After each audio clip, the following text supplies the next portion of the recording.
Hola, ¿cómo están? Mi nombre es Cecilia Pillado y tengo el gusto de darles la bienvenida al capítulo 6 de este ya considerable homenaje a Beethoven 2020 de Berlín a Mendoza.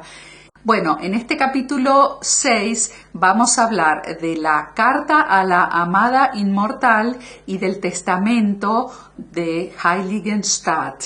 Estos dos documentos, estas dos cartas, fueron las dos cartas jamás enviadas. Luego de su fallecimiento, el secretario, el señor Anton Schindler, las encontró en un cajón de un escritorio, de un armario, muy escondidas. Beethoven escribió esta larga carta, por ejemplo, a la amada inmortal, que son 10 páginas, mostrando cosas muy íntimas y muy privadas de su mundo afectivo. Es una carta muy romántica, pero también cuenta banalidades como fue el viaje y cosas cotidianas. Y el testamento de Heiligenstadt es una carta muy desesperada para sus hermanos en el momento en que él se da cuenta de que su sordera no va a tener cura y está especulando con la idea de sacarse la vida, o sea, de hacer suicidio. Por suerte nunca la envía y por suerte él no comete suicidio a los 32 años. Esta carta es del 1802 y la carta a la amada inmortal es de 1812. Les recomiendo entonces ver el capítulo 5 porque ahí vemos la relación que Beethoven tiene con las mujeres y qué posición tiene frente al amor.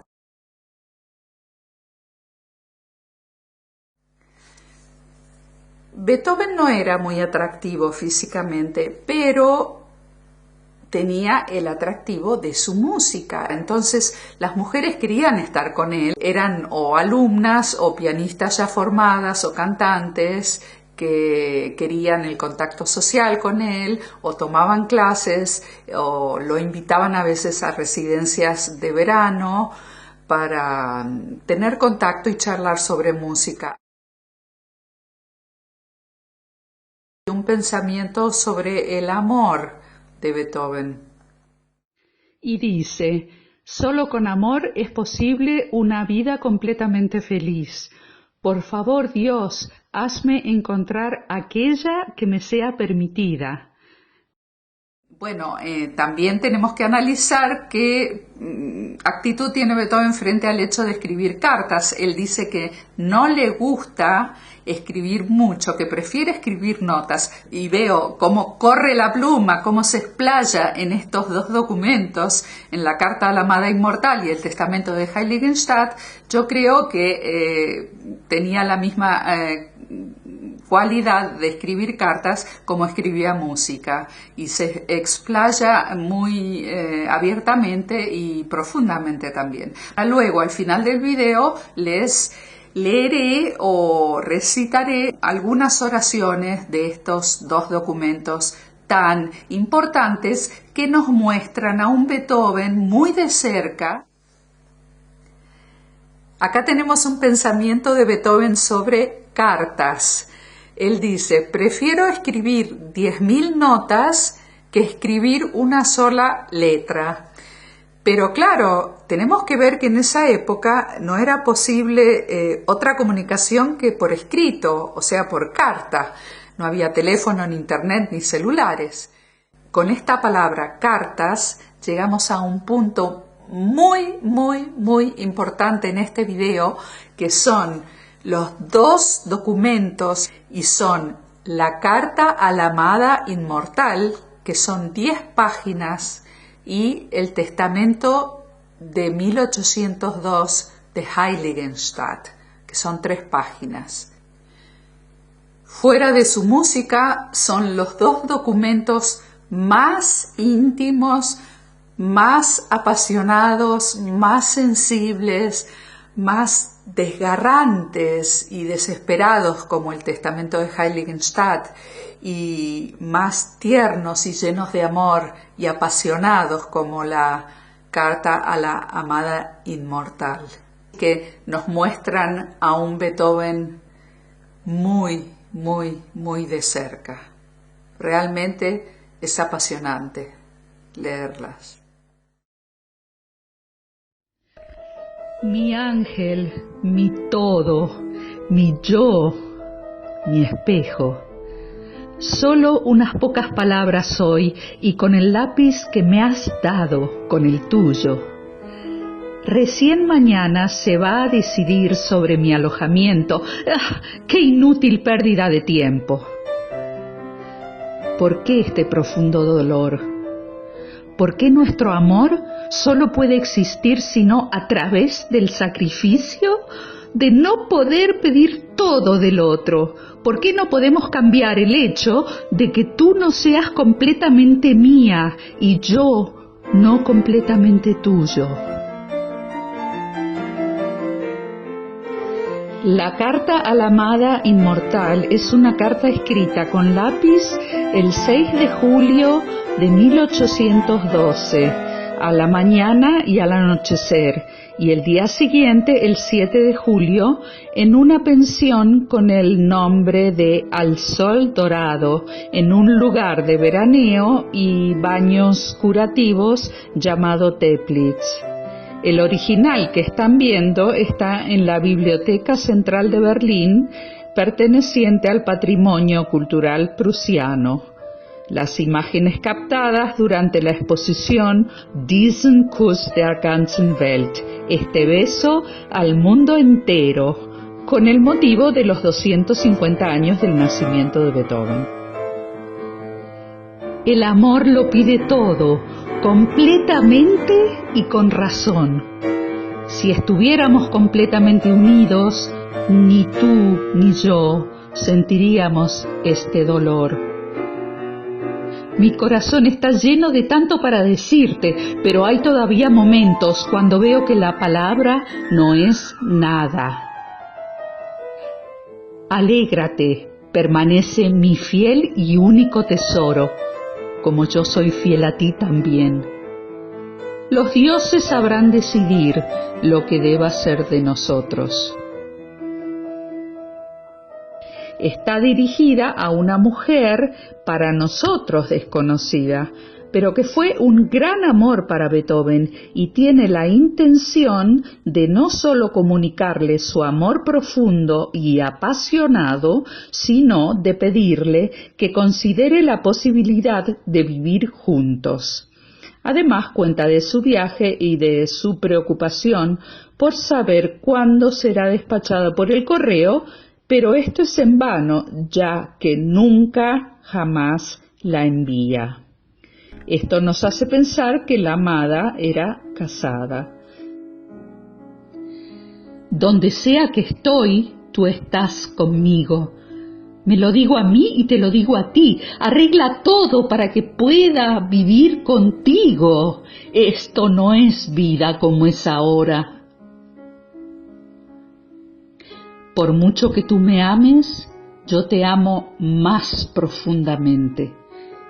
Pero nunca te escondas de mí. Buenas noches.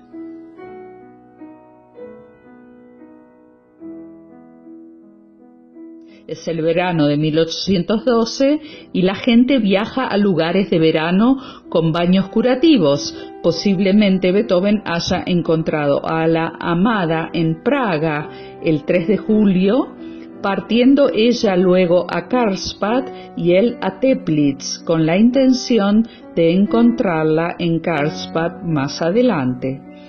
Descubrir la identidad de esta amada inmortal ha ocupado a los historiadores y musicólogos desde hace más de un siglo. Según el musicólogo Klaus Kopitz y sus últimas informaciones que están impresas en el catálogo de la exposición anteriormente nombrada de la Biblioteca Nacional de Berlín, él se inclina por la llamada Antonie Brentano. La lista de candidatas la pueden ver en el capítulo 5. 7 de julio. Mientras estoy aún en la cama, mis pensamientos se lanzan hacia ti, mi eterna amada, mi amada inmortal. Estoy esperando si el destino nos dará una resolución favorable. Yo viviré, ya sea totalmente contigo o no viviré.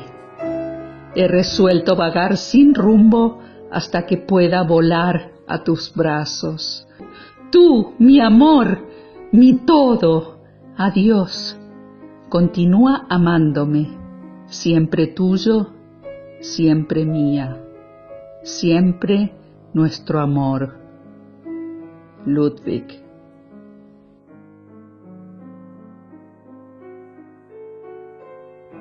Lo peor que le puede suceder a un músico es perder el sentido del oído. Esto le sucede a Beethoven ya a partir de los 25 años.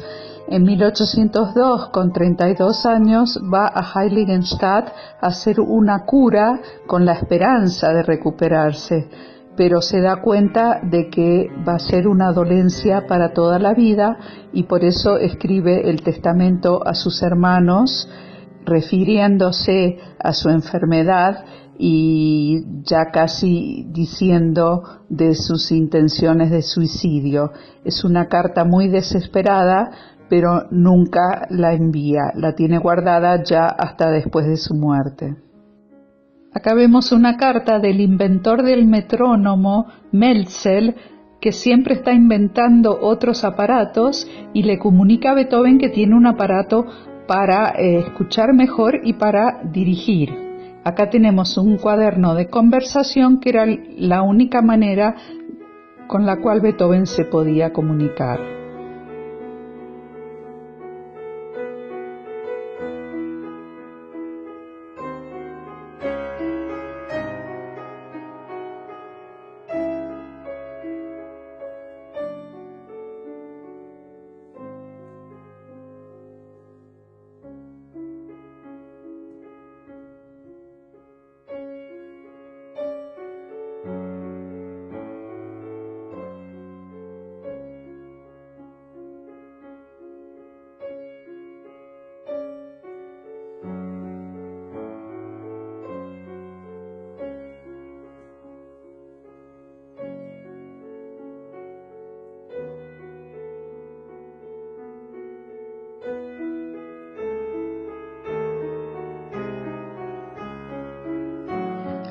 Y ahora quisiera agradecer a la Biblioteca Central en Berlín del Patrimonio Cultural Prusiano que me ha dejado realizar las tomas con la cámara en la colección Beethoven, die Beethoven-Sammlung, que lleva el título de Diesen Kuss der ganzen Welt, este beso para todo el mundo, que son las palabras del poeta Schiller, y llevan la música de Beethoven en el cuarto movimiento de su 9ª sinfonía.